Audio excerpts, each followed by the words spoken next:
गांव कालपुर हमेशा से अपनी विचित्र और डरावनी कहानियों के लिए जाना जाता था।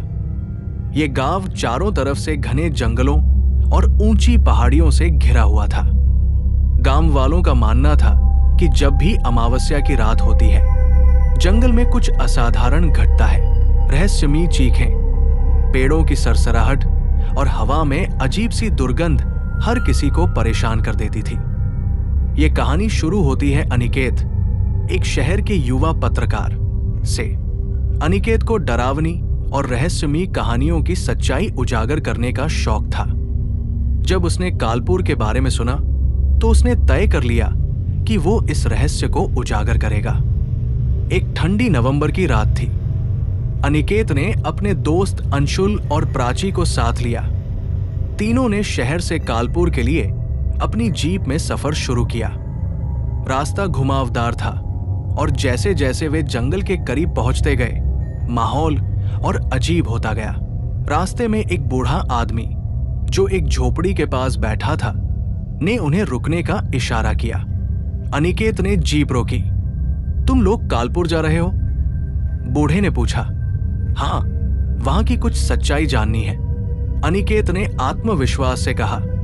अमावस्या की रात है, वहां मत जाओ। उस जंगल में कुछ ऐसा है जो इंसानों के बस का नहीं। बूढ़े की आवाज में डर साफ झलक रहा था। अनिकेत ने उसे धन्यवाद दिया और आगे बढ़ गया। जब वे कालपुर पहुंचे तो माहौल अजीब सा था। गांव लगभग खाली था। जो कुछ लोग दिखे वे जल्दी जल्दी अपने घरों के दरवाजे बंद कर रहे थे। सड़कें सूनी थी और हवा में सन्नाटा था। एक वृद्ध महिला जिसका नाम सावित्री था उन्हें देखकर बोली, तुम लोग यहां क्यों आए हो? अनिकेत ने जवाब दिया, हम यहां जंगल के रहस्य को समझने आए हैं। महिला ने कांपते हुए कहा, जंगल में मत जाओ। काली रात में वहां जो जाता है वो कभी वापस नहीं आता। लेकिन तीनों ने उसकी बातों को अंधविश्वास समझकर नजरअंदाज कर दिया। रात के करीब 11 बज चुके थे। तीनों ने अपने टॉर्च और कैमरे लिए और जंगल की ओर बढ़ गए। जैसे ही वे जंगल में दाखिल हुए, ठंडी हवा का एक झोंका उन्हें महसूस हुआ। पेड़ इतने ऊंचे थे कि चांद की हल्की रोशनी भी जमीन तक नहीं पहुंच रही थी। जंगल के अंदर कुछ दूर चलने के बाद उन्हें अजीब से निशान दिखने लगे। जमीन पर बड़े बड़े पंजों के निशान थे। ये किस जानवर के निशान हो सकते हैं? प्राची ने पूछा। अंशुल ने हंसते हुए कहा, शायद भालू के। डर मत, मैं हूं ना। लेकिन अनिकेत का ध्यान कहीं और था। उसने महसूस किया कि उनके आसपास कुछ चल रहा है। हर कदम पर ऐसा लगता जैसे कोई उनका पीछा कर रहा हो। वे जंगल के और अंदर बढ़े।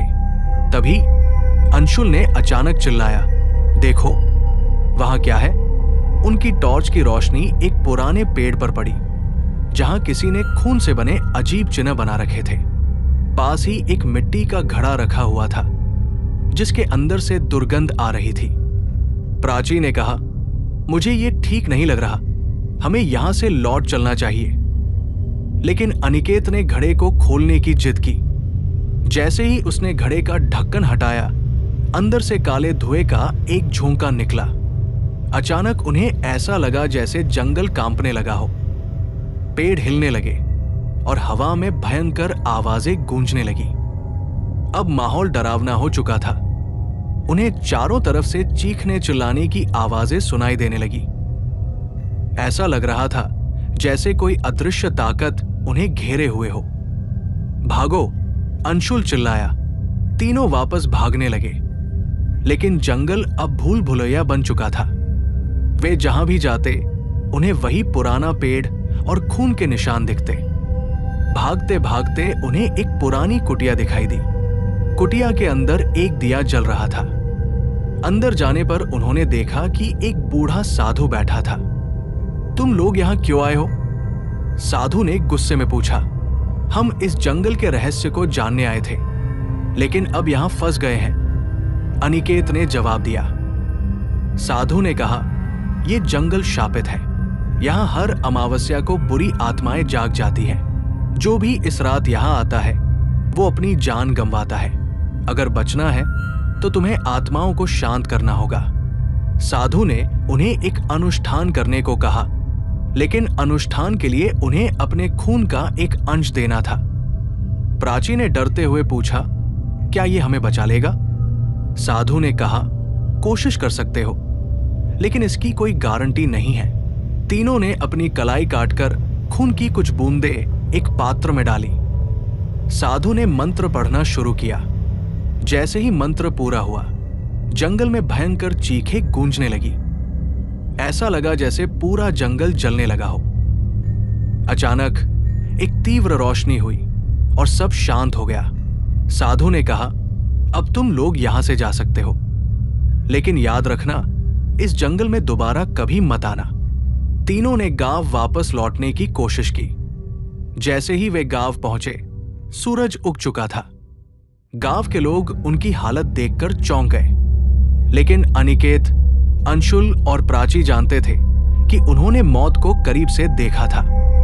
हालांकि वे बच गए थे, लेकिन उनके दिमाग में सवाल था, जंगल का रहस्य क्या सच में खत्म हुआ या ये केवल एक शुरुआत थी? कहानी को और भी रहस्यमयी और रोमांचक मोड़ पर जारी रखा जा सकता है, जहां अनिकेत इस अनुभव को समझने के लिए और गहराई में जाने का प्रयास करता है। 2AAG जानने के लिए बेन रहे हमारे साथ और सब्सक्राइब जरूर करें। धन्यवाद।